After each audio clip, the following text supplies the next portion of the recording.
सारा ठीक रहा सत्संग का आयोजन कराने वालों पर, और जिसको सुनने भीड़ वहां पहुंची, जिसके चरणों की धूल लेने भीड़ दौड़ी, उस बाबा का जिक्र तक नहीं। ये सारांश है हाथरस भगदड़ मामले में एसआईटी की रिपोर्ट का। स्पेशल इन्वेस्टिगेशन टीम यानी एसआईटी ने भगदड़ मामले में 300 पन्ने की रिपोर्ट फाइल की है। भगदड़ के लिए आयोजन कमेटी की लापरवाही को रिपोर्ट में मुख्य कारण बताया गया है। प्रशासन की भूमिका पर भी सवाल उठाए गए हैं, लेकिन रिपोर्ट में सूरजपाल उर्फ साकार विश्वहरी उर्फ भोले बाबा का जिक्र तक नहीं। एसआईटी में आगरा जोन के एडीजी अनुपम कुलश्रेष्ठ और अलीगढ़ की कमिश्नर चैत्रा वे शामिल थी।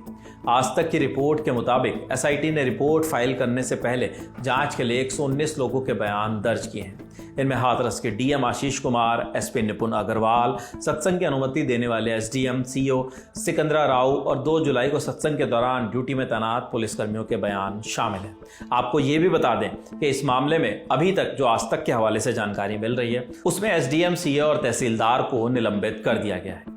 प्रशासन के अलावा अगर बात करें तो सत्संग के दौरान मची भगदड़ में जान गंवाने वाले लोगों के परिजनों और घायल हुए लोगों के बयान भी इस मामले में दर्ज किए गए हैं। एसआईटी की रिपोर्ट की 5 खास बातें आपको बताते हैं। सत्संग आयोजित करने वाली कमेटी ने अनुमति से ज्यादा लोग बुलाए थे, जिसके लिए उनके पास पर्याप्त इंतजाम नहीं थे। रिपोर्ट में प्रशासन पर भी सवाल उठाए गए हैं। लिखा है कि पर्याप्त इंतजाम ना होने के बाद भी कार्यक्रम की अनुमति दी गई। मौके पर अफसरों ने मुआयना भी नहीं किया। सत्संग में 2 लाख से अधिक लोग पहुंचे थे, जबकि सत्संग आयोजन कमेटी ने करीब 80,000 लोगों के लिए ही अनुमति मांगी थी। आयोजकों ने बिना पुलिस वेरिफिकेशन जिन लोगों को आने दिया, उनसे अव्यवस्था फैली। जांच रिपोर्ट में भगदड़ के पीछे किसी साजिश के होने की संभावनाओं से भी इनकार नहीं किया गया है। जांच में इस एंगल को भी शामिल किया जाएगा। हाथरस हादसे को लेकर विपक्ष भी लगातार हमलावर है। बीते दिनों कांग्रेस सांसद और लोकसभा में नेता प्रतिपक्ष राहुल गांधी हाथरस और अलीगढ़ पहुंचे, पीड़ित परिवारों से मिले। आजाद समाज पार्टी के मुखिया और नगीना से सांसद चंद्रशेखर आजाद भी हाथरस पहुंचे थे। उन्होंने भी सरकार पर निशाना साधा था। मैंने उनको विश्वास दिलाया कि जो अभी सत्ता में जो बैठे लोग हैं, उनको ये सोचना चाहिए कि 2 लाख 4 लाख रुपए में नहीं होता। इस परिवार जहां मैं बैठा हूं, इसकी 5 बेटियां हैं और उसकी जिम्मेदारी और 5-6 बहनों की है।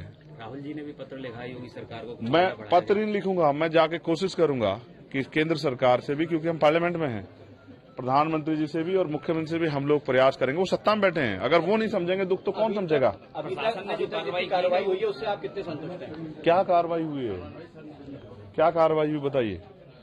सबसे पहले तो सबसे ज्यादा जिम्मेदारी ये है कि जो परिवार टूट गए हैं उन परिवारों को पैरों पे खड़ा किया जाए। इसके लिए सबसे पहले उनको जो है ना, एक उचित मुआवजे की व्यवस्था होनी चाहिए थी।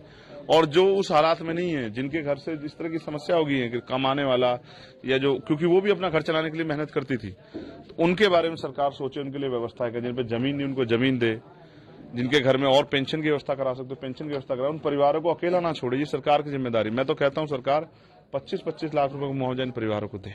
क्या लगता है बाबा पे भी एफआईआर होनी चाहिए? सिर्फ बाबा पे नहीं, हर उस व्यक्ति पे जो इस घटनाक्रम में शामिल हो। सबसे पहले इसकी सीबीआई जांच होनी चाहिए। योगी सरकार में मंत्री और हाथरस के प्रभारी मंत्री बनाए गए असीम और उनका कहना है कि घर घर जाकर जरूरतमंदों को मदद दी जा रही है। ये कोई राजनीति का मुद्दा नहीं है। जो लोग राजनीति कर रहे हैं वो राजनीतिक पर्यटक हैं, आएंगे और पर्यटन करके चले जाएंगे। माननीय मुख्यमंत्री इस बारे में बहुत संवेदनशील हैं। मुझको उन्होंने हाथरस का प्रभारी मंत्री बनाया हुआ है। मेरी जिम्मेदारी है कि जो 121 परिवार हैं उनको एकमुश्त राशि तो मिल गई, लेकिन इसके अलावा हम जितनी योजनाओं से उनको लाभ दे सकते हैं हम देने के लिए तत्पर हैं। और इसमें कोई राजनीतिक बात नहीं है। हम कोई इसमें किसी के साथ जाके फोटो नहीं खिंचा रहे कि हम उनको ये लाभ दे रहे हैं। हम उनको ताकत दे रहे हैं, क्योंकि इन परिवारों को सरकार के समर्थन की जरूरत है। योगी जी ने इस बात को समझा है, मुझे निर्देशित किया कि पूरी संवेदनशीलता के साथ में एक एक परिवार को ताकत देने का काम हमें करना है। कैसे करना है, हर परिवार की स्थिति अलग अलग होती है, पात्रता अलग होती है, उसको हम पूरा करेंगे। सभी को सर मुआवजा क्या दिया जा चुका है?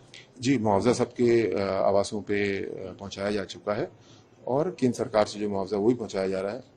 और जो अब जैसे मैंने बताया योजना है, अगले 1 सप्ताह में हमारे समाज कल्याण अधिकारी एक एक घर में जाकर के सर्वेक्षण करेंगे और हर सप्ताह में समीक्षा करूंगा, क्योंकि समय लगेगा इसको करने में, लेकिन सबको हम आच्छादित करेंगे, सैचुरेट करेंगे। अब ये पुलिस अपडेट हमको दे सकती है, क्योंकि मैं पुलिस को सुपरवाइज नहीं करता, यद्यपि पूर्व पुलिस अफसर हूं, लेकिन मुझे पूरा विश्वास है कि विवेचना पूरी निष्पक्षता से हो रही है।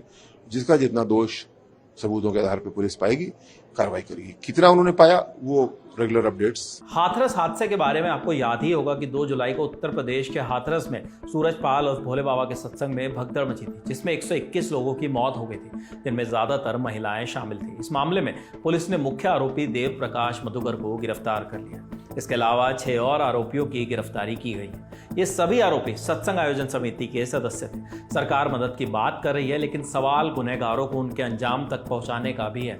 सवाल ये भी है कि क्या ये माना जा सकता है कि एसआईटी ने भोले बाबा को क्लीन चिट दे दी, क्योंकि ना तो एसआईटी की रिपोर्ट और ना ही एफआईआर में भोले बाबा का कोई जिक्र है।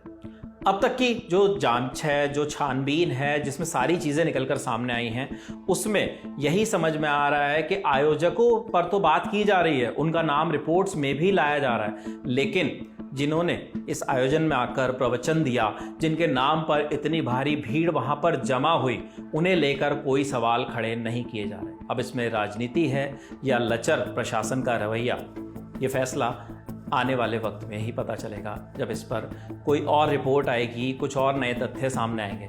अब तक यही जानकारी इस मामले से जुड़ी हमारे पास आई है। इस जानकारी को आपके लिए जुटाया हमारे साथी दीपेंद्र गांधी ने। आगे जो भी अपडेट इस मामले से जुड़ा होगा वो आप तक ज़रूर लेकर आएंगे। ललन टॉप देखते रहिए। शुक्रिया।